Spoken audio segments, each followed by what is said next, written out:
Berns and our guest Annabel Monaghan.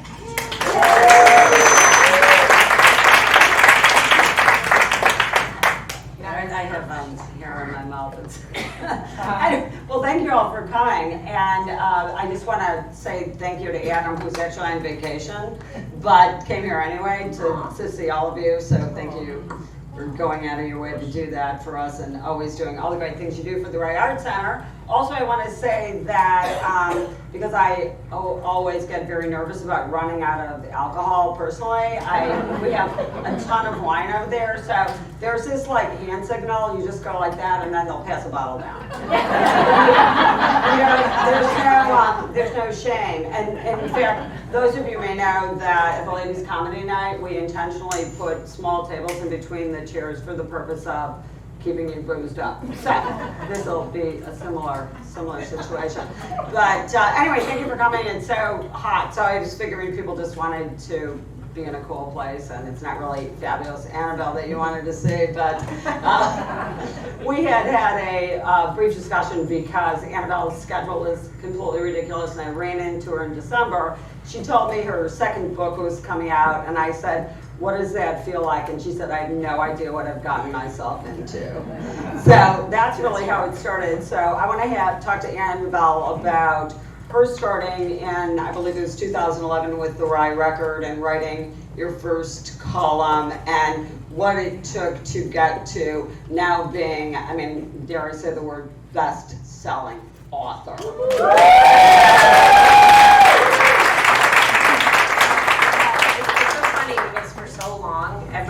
When I wrote A Girl Named Digit 1,000 years ago, I would go speak someplace and they would introduce me as Annabel Monaghan, best-selling author of A Girl Named Digit. And I was like, I think we only sold 2,000 copies of that book. But people, it's just a word that people pick up, and it gives me like the worst imposter syndrome when I hear that. And I just became a best-selling author like 2 weeks ago. And so now I just feel like I don't have to put my head in the sand. Well, so I would think that would still feel fake. No, it feels good. And you can't say it enough. No, you can't. Well, so this segues right into my next question, which is, what does that mean, best-selling author? Can you throw out a few numbers for us? And this is a double question, so stay with me. Then what happens? Does somebody, like, who calls you? Is it like when you win the Pulitzer Prize and you get a phone call in the middle of the night? What happens? Yeah, so it's a whole thing, and it's a thing that people care about so much that it kind of freak you out, like how much focus people put on this. If you're a best-selling author, if you're, I think, within the top 12 books that sold, or the top 20 books that sold that week in the country. So you have to sell a lot of books to do that. To be a New York Times best-selling author, which I am not, those books have to be in a particular, like they have to be from independent bookstores that happen to report to the New York Times. Not all bookstores do. Amazon sales are not as heavily weighted, so it's not really by the numbers. It's more like a soup of factors that go into that. Well, there's no latest factor. There's something. Right. There's something, and like your Amazon sales. They're actually, the truth is nobody really knows what the formula is to get on a good list. So it's a whole thing. The and CIA knows. Someone knows. Someone knows. So yeah, you just Google the list and you see it. But then my publisher would email me and say, "You're now a best-selling author." Okay, so there's no champagne. Where were you when that happened? And what do you do next? Just the next. You just got to keep writing the next thing. I kind of feel like that's the theme of all this. Like something super exciting will happen to me, and I'll say yay, and I'll tell my family, and they'll say yay, and I'm like, I got to go back to work. Like I have another book due in a week from tomorrow. So when you started by writing Nora Goes Off Script, which I hope you guys read this, the only thing that made me super sad about it is that I'm so old. So, I mean, we need to talk about some of your heroines and when they're going to age. No one's aging. So, but that is part of it, right? When you're writing romance novels, that you're staying within a certain style. And let's talk to the audience about what that means and how you got to that point. Because when you were writing your columns and all the other essays that you've written, most of that was fact-based, it was nonfiction. Yes. And this is purely fiction of the highest sort where you can disappear into these books, which is what I did. Which is what I did while I was writing them. So I wrote Nora Goes Off Script. I feel like you guys have heard me say this 100 times, but I wrote it during the beginning of COVID, like, March 2020, I started these books. And I thought we were all gonna die. I just was like, I don't like banana bread. I don't know what to do. I'm gonna write a book. And that was my escape. Like, while everybody was doing whatever they were doing, Tommy can tell you, I was like sitting in this chair. You walk through the room, I'm like, I just wrote 7,000 more words. Like, I was just hiding in that book. So that's really all I wanted to do. I never thought anyone was gonna read it. And I don't read a lot of romance fiction. I love a love story. I just wanted to write a book. And so the book sold, and I had a meeting with my marketing team, and they said, we're gonna market this 2 ways. We're gonna market it as women's fiction and as a romance novel, and we're gonna see who picks it up. And so they put it out there with 2 sets of marketing, and the romance readers were the ones who liked it. But it doesn't really fit a romance novel. Like, I think it does. I didn't really know what I was doing. Well, but when I was reading it, I was wondering, does she want more romance, or does she have so much romance in her life that it overflowed into the pen? No, I have so much romance. It's almost too much. Well, that's what I'm saying, and Tommy, cover your ears, and clearly too much sex. Yes. Yeah. No, if everybody read the full paragraph of sex that's in Nora Goes Off Script, you'll really think I know what I'm doing. Yeah, especially the part where she decides to wear a yellow dress instead of jeans because she might get lines on her belly. I'm like, oh my God, I so get that. Yeah. Well, the thing I didn't know about romance is that the protagonist is supposed to be 30 or younger. So this was like the big groundbreaking thing of Nora Goes Off Script is that she's so old because she's 39 years old. Right. And that was a big buzz before the book ever came out. They're like, did you hear somebody wrote a romance novel about a woman who's old? Old! Yeah, it's fascinating. So talk a little bit about, with a romance novel, in the majority of cases, they have to have a happy ending, or at least in your opinion. Every book should have a happy ending. I am just like, I am not. Do you guys read A Little Life? I mean, I'm not reading that book again. So life is so hard. I find like the story you're always going to get for me is like the happy ending plus something extra big. Oh, there's ice cream in the fridge. I feel like life is, we need a little bit of that. So, and your next book is coming out. So sort of a... My next book, next summer? Yeah. Yes. Yes. And more sex or less sex? We're I'm kind of warming up. Yeah, that's what I thought. Yeah, I'm getting a little bit, I am awkward, like you would not believe when they ask me to write something like that.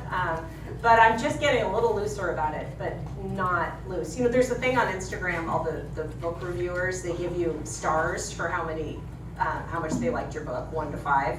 And then they give you chili peppers for how spicy it is. Oh, okay. And I regularly get half the chili peppers. Wow. But I'm just not that guy. I think you should try it, though. I really don't think I should. I think I'm just gonna stick to my knitting. Right. Oh, that was romantic. Done. So I love the fact that the protagonist, in most of the cases, she's attractive enough, but not too attractive to scare her audience, right? Yes, I think that we should all just be the right amount attractive. Right. Yes. And what about the guys? Because the guys seem to be hot with flaws. Yeah, so Hot with Flaws is great. Here's the thing. I think that basically, I think we talk a lot about what we people look like. I think we talk a lot about what people's bodies look like. I think I'm so tired of it. So when I'm writing, I almost completely don't explain or describe what somebody looks like.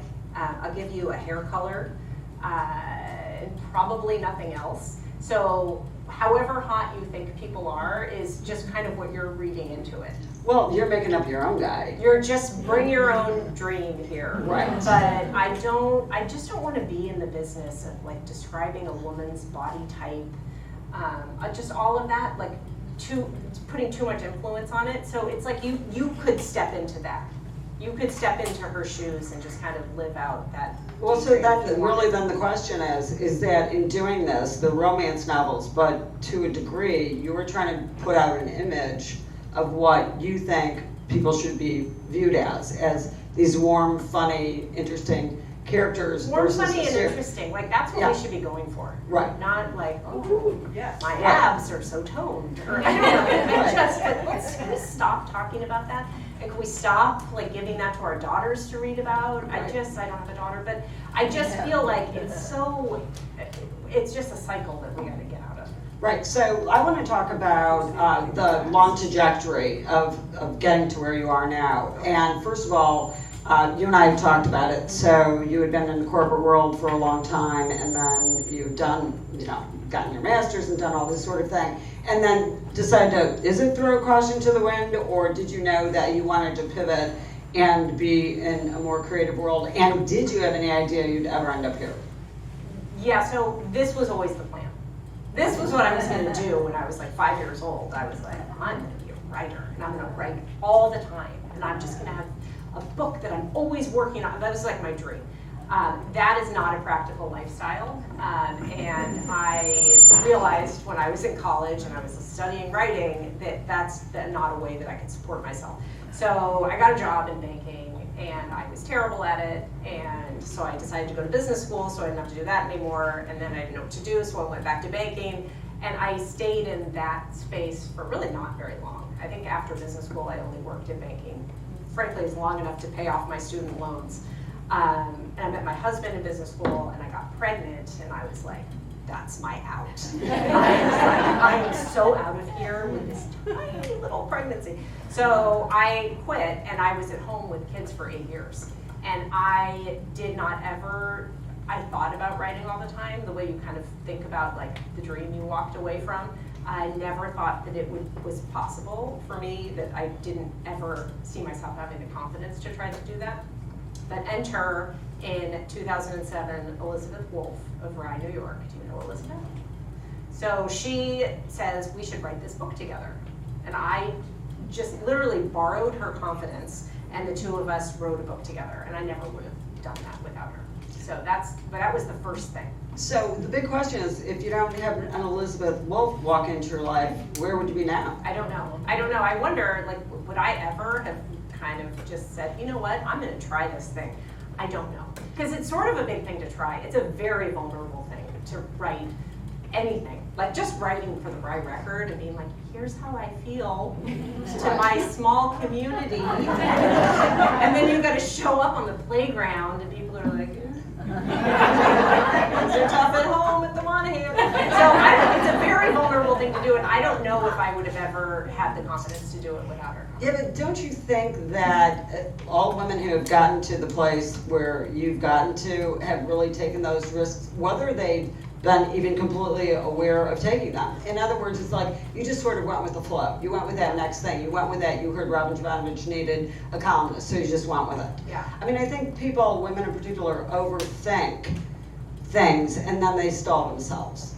Or what is it that they say about women versus men, that like if a man sees a job description and he has 2 out of 10 qualities, he's like, I'll apply. And a woman has 9 out of 10, she's like, I'm not qualified. I'm not going to do. Right? It's this idea that it's all too big to go after. So for me, the only way I could do it was really in little steps.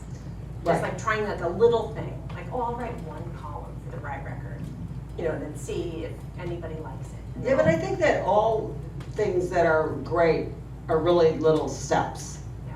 Because that's when you look at the background of your trajectory, it's usually those small things that get you to the big place. Yeah. Don't you think? And you don't know. Like I didn't know what the path was to being right here, so I just had to keep saying yes to things. I taught novel writing for a couple of years. I didn't do any writing the whole time I was teaching novel writing, which is why I stopped teaching novel writing. But I learned a lot about that while I was teaching it. Like, and based on what my students were doing. So it wasn't a waste of time. It was like the next small step. But it's never a waste of time. It's never a That's waste. what It's it very is. hard to waste time, I think.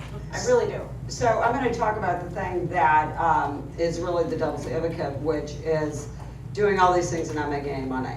Oh, yeah. And then, I mean, but let's talk about that, because it's really hard to stick with something and then have people going like, oh yeah, she's really great, well, I'm going to make a dime doing it. I mean, and then really have to, it's true, especially in the arts, especially leaving banking, or I left the corporate world, and it's like, who do you think you are? Yeah. And you don't really know who you are, but you take those steps. So what does it feel like, or did you have that goal of saying, I'm going to now switch this up and I'm going to learn how to make money doing something I'm good at? Yeah, I would love to be the protagonist of the story that was that deliberate. I would love that to be the answer. I felt so powerless in my family not making money for so long. Like I was providing a service, being a mom, yada yada, but I just was like, God, I would love to have $30 that I earned. And so I started working for the Rye Record, and I was literally making $60 every other week. And that was before taxes. And that check would come in, and I would put it in the kitchen on the island. I would clean the kitchen, put the thing down, and I would let it sit there for 3 days, because I just wanted them to see, look at me making $60. It takes me 2 weeks to write one of those articles. Right. Okay, so that just felt really good. I didn't make a whole lot more money teaching novel writing. And there is something about that where you're like, I'm doing a thing, but it's clearly not worth anything because I'm not being paid. And you have to get your head around that and just sort of embrace the fact that you enjoy doing it, but you want to make money. And then all of a sudden, I did the most joyful thing that I'd ever done, which was writing this book, Nora. And I made a lot of money. It was like all of a sudden the money came. Because you liked it. I liked it so much. Right. It was so much fun to write that book. Right, but see, that's when it happens. And that's when I know, but I wouldn't have believed you if you told me that. That Yeah, sounds no. like hooey. Now, every time I walk You out, should have more fun so you can be rich. No, what is that? No, every time I walk out the door, I gotta go, I can't trust you, I've got this big thing going on there. Are they paying you? Of course, I never respond, but anyway.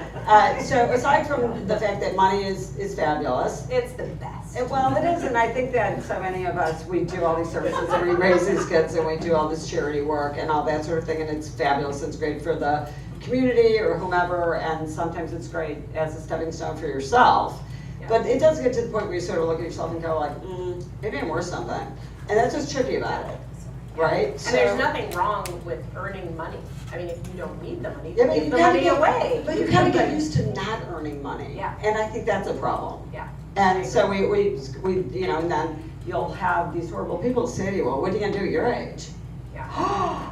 Right? I mean, that's what happens, but that's society. Yeah. And like, I was talking to some ladies earlier about the fact that, like, who started this bullshit of being invisible after 50? Yeah.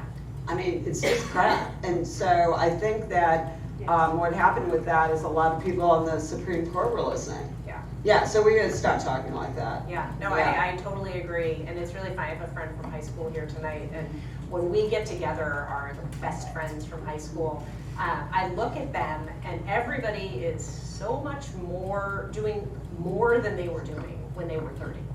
You know, everybody's all of a sudden like, no, you know what I really wanted to do? And everybody's tapping into that thing that's more joyful, which is probably gonna be more successful. Yeah, but they're not acting like that in the, media. They're not acting like women are really revolting the way they are. Maybe it's quiet and slow. I don't know. But I don't know anybody who feels like that, Yeah, I don't either. right? No, we're all doing what we're doing. So every other day, and I know you have to self-promote, so I'm not making fun of you, Oh, but no, go ahead. It's the worst. It's the worst, right? It's It's the so worst. horrible. It's look at me. But look at you. And how many sort of quote awards have come in? How many have you? I mean, so many, right? Where it's like, oh, favorite beach read of the year, and this and that. I mean, you've made a ton of lists. Yeah, I don't know. Yeah, it's really, like, people really like this book, and, Which both books. yeah, people really like both books, but this book is selling really well. So that's really nice. And then, but here's the thing about social media. So if you follow me on social media, it's probably not because you like my dog. It's probably you've already read my book. So then I've got the people that follow me on social media and I'm like, look, my book. Like, what do they care? Because they already read my book. So I don't know what, I just don't, I keep doing it because I have to keep doing it, but it's a really weird thing. It's a really weird thing. And then you get to know people on social media. Like, I have friends that I've never seen before. And I like them. That's good for fiction. It's good for fiction. Yeah, I guess. Yeah.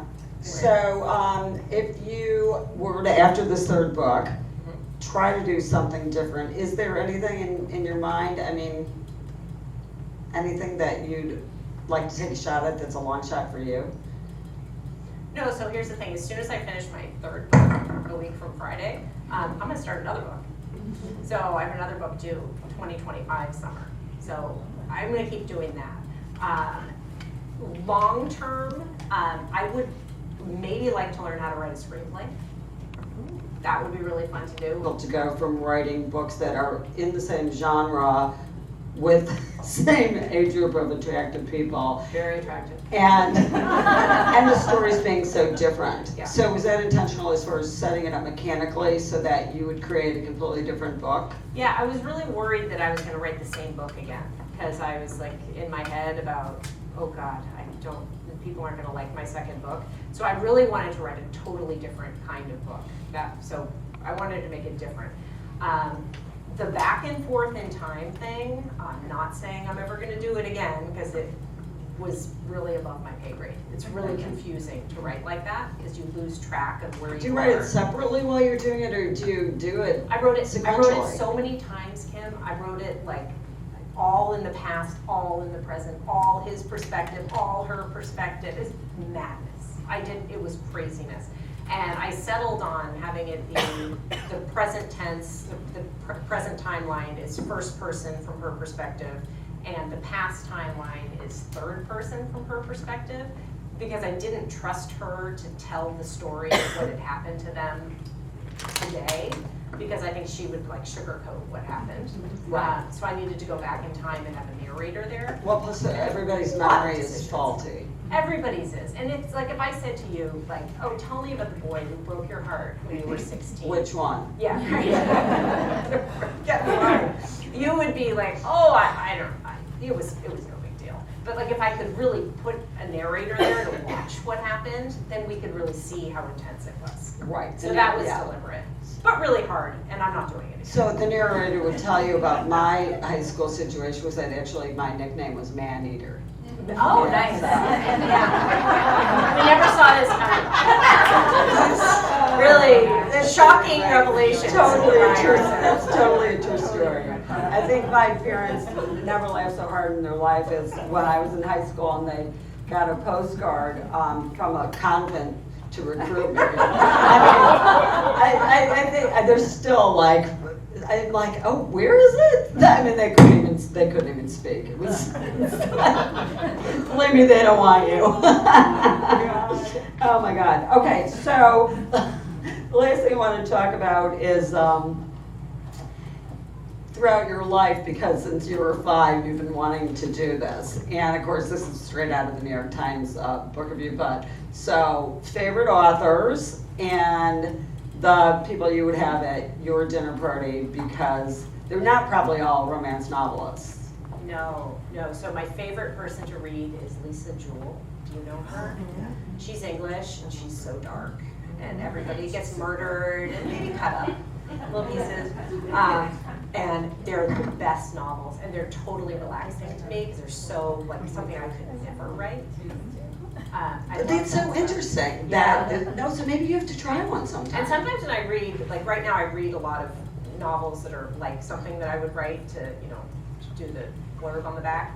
And I get kind of nervous while I'm reading them because I'm like, oh, it's so much better than what I did. I like compare and contrast, so that's actually not fun for me anymore. Yeah, but the other thing is what's tricky about it, it's like when I watch comedian specials or what have you, it's like you never want to feel like you're copying anybody. No. So if you're writing and you're in the middle of a book, and you're reading somebody else's book, aren't you nervous you're gonna pollute your own I stuff? could totally come in through your subconscious. That's what I'm I saying. totally agree. Yeah. So give me, like, we're in the English countryside, somebody's just been murdered in a really nice way. And now we've In a got beautiful the- setting. Oh, it's so beautiful. And the genteel, Scotland Yard comes in and solves the crime.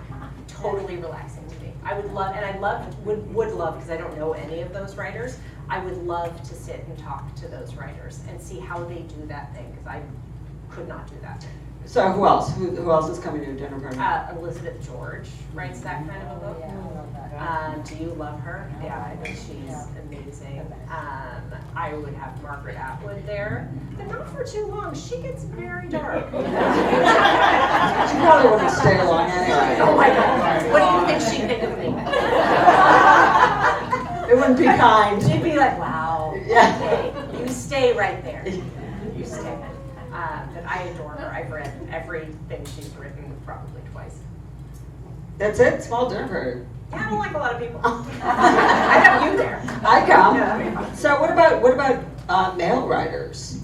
I like a lot of male writers. I really love recently the guy who wrote the book about the children who catch fire. Do you know who I'm talking about? Yes? Kevin Wilson. I think his name is Kevin Wilson. I read that recently and just thought, wow, that's really Okay, is everybody picking up on the fact that she's probably writing romance novels so she doesn't end up in prison? No, I sound like a serial killer. I really do. I do. I sound like a crazy person. But that's actually a very funny book. Can't think what it's called. So that's it? That's all I can think of right now. All right, so we would love to have Q&A, anything you guys want to talk to Annabelle about, or literature in general. Any questions? Question, who decides when your books are due? Is that something you're deciding? That's a great question. No, so my books are coming out the first week of June next year and the following year. So there's a very tight publishing schedule. Like you need to see a first draft of a book that's coming out in June, the following June, by March. Because it takes a whole year once it's finished to get it copy edited and get the cover and get it marketed and do all that stuff. So my editor has a calendar in her mind where she looks at my book and she's like, wow, this doesn't make any sense. I need to see something that makes sense by July 14th. And then hopefully July 14th it's gonna make sense, and then we're gonna go back and forth and she's gonna say things like, could you make this part a little more romantic? She'll say things like that. Or, what happened to this character? Are you giving it to her in chunks, I'm guessing? I mean, you're not giving her a whole book. No, I give her the whole book every You time. do? Yeah. Really? What if you're totally off track? Well, then that's never gonna happen.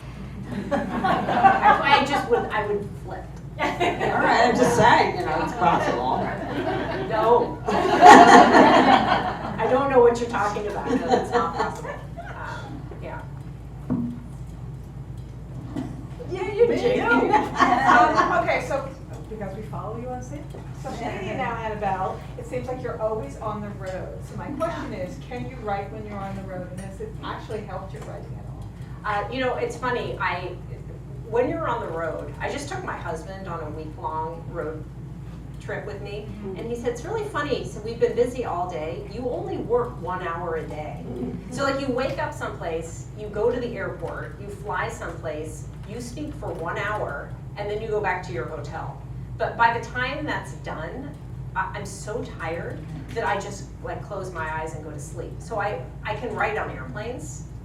That's actually really good writing time. But for the most part, you think like, oh, 2 weeks away, you're gonna get a lot done. You're really not, because it's all kind of broken up, going through security kind of time. And don't all of her events look like ridiculous garden parties or something? I mean, I'm like, is this fabricating? I mean, who's making this stuff up? But I did want to ask you, who is doing that? Yeah, so. It's nutty. No, here's what's funny. So there are, you'll notice you don't see a post for every event. So that's that a one trick. where like the janitor rolled through and there was a lady who thought it was something else when she sat down. I don't photograph those. I post about that because this is marketing. So yes, a lot of times a lot of people show up, but a lot of times they don't. Really? Not a lot of times, but sometimes they don't. And so what about all those people sitting there with your books? You make them do that? Oh no, they came. And I'm so shameless. So like everybody's sitting there and they all have my book on their lap. And I'm like, before we start, can I take your picture? Could you hold up my book? I knew it was And then you. hopefully nobody's in the witness protection program. Yeah, they're like, okay, she's gonna put me on social media. No, it's me. What about the digits? Didn't you write a series on digits? I wrote 2, Girl Named Digit and Double Digit. And did they teach you a lot? And, you know, because that's really, after your columns, Yeah. that was the next thing you did. Those were the first novels that I wrote. Yeah, I think that, and then that kind of gave me the confidence to keep going. Every once in a while, someone buys one. I think they ring a bell and the comments like, somebody bought Digit. But yeah, no, they're still out there. And that was such a good experience too. That was another thing. It was like, I never thought anyone would ever read A Girl Named Digit. I was just doing it, you know, to amuse myself. And so that was very exciting. So I think everybody wants to know, because the books really sound like movies to a degree. Yeah. Maybe that's why you're leaning toward the screenplay. Yeah. But are there going to be movies made out of these books? Yeah, so Nora Goes Off Script was optioned as a movie. And what that means is they have 18 months to start filming from the minute that the contract's signed. And so that contract was signed in December, so we're 6 months into that, and there's a writer's strike. So, come on. Yeah, but with a writer's strike, I mean, it must be sort of delay the whole, like the 18 months must be extended You would because of think. that You gap. would think. But like, Right. I wouldn't say it's coming to a theater near you. And so what type of involvement would you have? Do you have a contract that says I get to be on set every day and Yes. bossing people around? I just want to not be involved. Really? Yeah, I actually had a couple of offers or interests from people who were like, we want you to write the screenplay and we want you to be what I'm like, I don't have time. And I also don't know how to do that, so I'd rather have it be good than be done by me. So yes, I'm not really. So that begs the involved. question, and I think this comes to a lot of people's minds, is you're at that point and somebody does say to you, hey, you can be Miss Hollywood. And forget the fact that you're under contract to write these other books and that would get you in big trouble. But it's like knowing when to say, out of my league right now. I think this is the really important thing for women, because so many of us either like we're too reluctant or we try to do too much, and then there's failure, which of course can always be rewarding. But where's your guide in that, in saying, oh, that sounds really fabulous and shiny and new, but I'm not going to do it? I really love that you said that, because I hadn't really thought about it before. I think if this was when I was 30, I would have said, oh, okay, yeah, I'll do it. Well, I'm just gonna be in California all the time, and I'm gonna be a screenwriter, and I would have done that. And now first of all, I'm not interested in being famous. I'm interested in just doing the thing that I like doing. Like, I really that's my goal, is just to be able to keep doing this. So all of that just sounds like a lot of noise to me. And now I think I'm old enough to know that I'm not really interested in all that noise. You see, that is a failure of maturity. Yeah, it's really, there's nothing better than being 53 years old. Like, I really feel like, wow, I don't have to do that because I'm 53 years old. Nobody's tricking you. No, it's just like, it's so much easier. Every year, it's just so much easier to say, wow, that's not fun for me. Right. Yeah. Full stop. And nothing against Tommy, but it's like after you raise 3 boys, you're sort of like, I had enough about a lot of stuff. Yes. Yeah, that's right. That's right. Anybody else? Paula. So I was curious about the experience of writing male characters as opposed to female characters. Because it seems like female characters might just be quite natural, and male, how hard is it to get into the mind of the male character? Yeah, it's really funny. I didn't really think about that so a couple of the chapters in Same Time Next Summer are from Wyatt's perspective, her boyfriend. And I wrote so much about him in the third person in an early draft of this book, like 100 pages that I threw away, that I knew him really well, like he was a person that I knew. So as soon as I started writing from his perspective, it just kind of, it didn't really feel very hard. Like because I knew who he was and I knew how he felt. But there is sort of a difference, and if I reread this, I would probably see what it is, in the way that I perceive how women react to things emotionally and how men react to things emotionally. And that probably isn't a generalization that I would make about all men, that they would react the way Wyatt did, but that's kind of been my experience. So that was the personality I gave him. But I liked it. I actually liked it. I would do that again. So what about the fact that all the parents and grandparents are really nice? Is that so your mom doesn't get mad, or your parents don't get mad at you, or I mean, like, where does that come from? So when you don't, that the older generations all seem to be golden. Yeah, that's really funny. I think, I think that particularly in Same Time Next Summer, it's like your family is an organism, and everything that happens in your family affects all the other people in your family, and everybody's feelings get hurt in different ways. And there's so much between those two close generations, but that older generation doesn't have issues with you. They're not far enough removed. They're far enough removed, so it's kind of nice to have the friendly old people that are like, oh, check you out, what a disaster. They can just say it. And I felt like that kind of heightens how it is sometimes with your parents. It's just so hard. Everything there's, oh, really? Because you think you always, all that kind of stuff. But I also, when I was writing Nora Goes Off Script, it was sort of a wink to the Hallmark movies, where all the old people are totally healthy and self-reliant and don't meddle. And their houses are beautifully decorated the holidays. Beautiful, and they're so busy. The old people are so busy. And if they're not, they're dead. Every time. That's like the fantasy of the Hallmark Channel. It's so funny. So I think that was for me. It's so true. It's so true. Nobody's ever like, oh. Nobody's in assisted living and needs cash. Exactly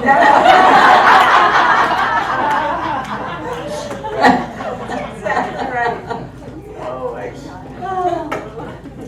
So when you finish writing, do you feel that you're finished, or are you done because your publisher said you're done? And secondly, would you go back and redo things in your head, or once you're done with the book, you move on? Sometimes I wake up at 3 o'clock in the morning rewriting a book that's been out for a year. And that is the most unproductive use of 3 o'clock in the morning ever. It's funny, between my editor and me, I really thought the last draft, I thought I was done. Absolutely not right. So I will send her this next week, and I will think it's mostly done. But we'll go back with like lightning round changes, like just a couple of quick things so many times that I don't notice when the last time was. Like, this is the last time. Because sometimes there's something that's gonna come back. But my editor decides when it's done. And she's always right. Always. She's so smart. How did you find your editor? And have you had the same editor all along?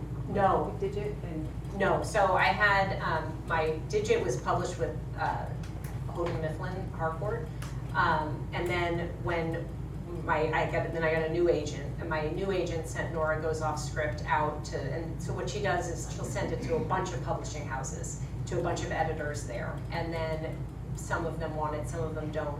And the one who ended up buying Nora Goes Off Script is this woman named Tara, and now she's my editor. So I will keep her as long as she'll keep me. But we're gonna do 4 books together before we decide again. But she's great.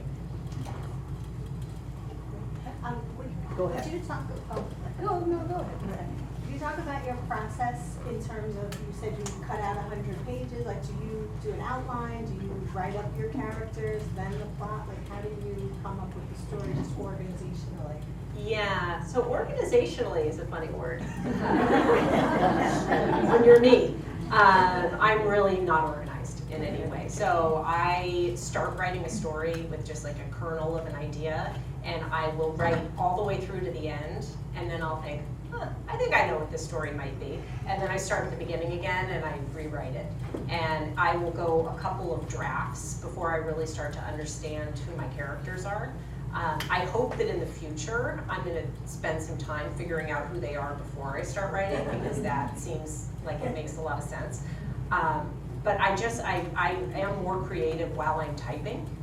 I'm not creative when I'm making a list. So I just kind of write. And I'm not really precious about my words. I don't go back and write shiny paragraphs in a first draft. So if 100 pages end up being a disaster, it's fine. Like, it doesn't hurt. Do you save them, or do you just? No, yeah, I save them. I save them. Just because I want my computer super clogged up. I love that. I love the hoarding of documents. We're at the Rye Art Center, and I have to ask, you have so many art elements in the book, makes me think, and careful details too, so it makes me think you know artists in your family. Who was it influenced by, or was it all the exhibits you've seen here? So many influences. I am not artistic. My dad is actually was artistic. He painted for like 5 or 6 years of his life. But the art was, I wanted them to be creative people. I wanted them just functionally for the book to be people who taught during the year and who were super creative during the summer. And I think that while I was writing this book, I was working through a lot of fear that I had that I wasn't going to be able to create something new. And so I created this character totally subconsciously of her father, who had had like a one-hit wonder series of paintings and couldn't do it again. And somebody pointed that out to me after this book was published, that I actually had really written a book that was a metaphor for writing the second novel. But I just wanted them to be those kind of people, you know, the kind of people who always have paint on them. I mean, I love maybe it. I know you do. I just wanted them to be those kind of people, but I am not artistic. So a little bit influenced by your father. A little bit. Well, I've also noticed that all the people who get dumped in our sort of drags to be around are not artists. What do you mean? No, it's interesting because when you look at some of like the doctor, and he's very specific about what he does, and he's no fun to be with. Yeah, no, that's true. That's true. This made me kind of a slight on people who went to college. That's what I thought. Yeah. Huh. Yes, pass this along to the young people. Do you have a schedule like Laura did? I used to. I don't anymore. I wake up really early now, so I don't, and I just write all the time. But I used to be like Nora. I used to work, go for a run, right, from 10 to 2. But now I like to get up really early, like before my brain really kicks in. So you just relax and letting it go? Yeah. Like dog and dark. And, I don't know. It's good. Don't you have to have complete quiet though?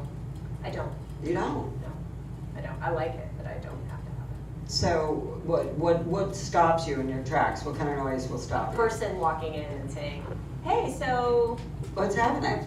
did you call the sprinkler guy?" Yeah. Like, I don't know, because it's December. What are you talking about? That stops me. We don't do that. Annoying people. Yeah. Annoying people.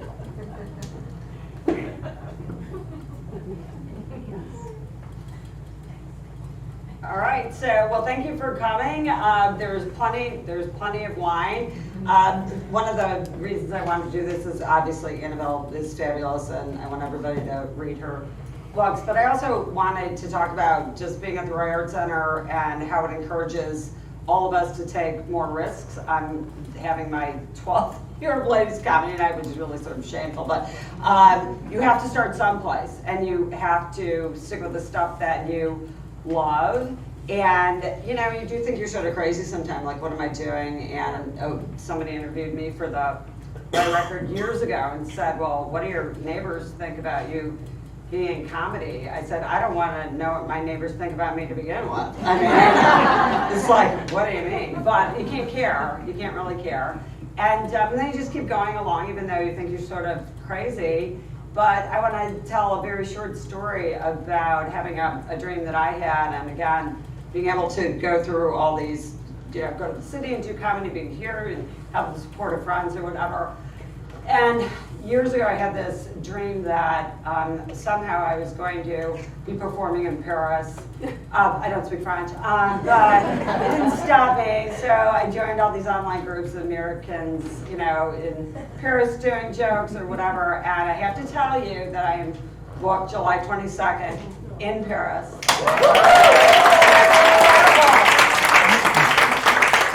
I think it's like so crazy and ridiculous, but it's not ridiculous. But I don't even remember the little steps. Is my whole point. Oh, that is And amazing. it's like a dream come true. Next week, are you ready? I'm at Monaghan Sun at 10 o'clock at night. I'm like, oh my God, what's happening? But the point is that, in those cases, you just keep going. P.S. How great was this at 5 o'clock? Yeah. 10 o'clock is for teenagers. 10 o'clock is my bedtime. Actually, 9 o'clock is my bedtime. But anyway, thank you so much. Hey, can I say one more thing? Oh, all proceeds. So if you guys buy a $17 book tonight, which you're gonna need for a hostess gift in the future, all $17 go to the Rye Art Center. It does not stop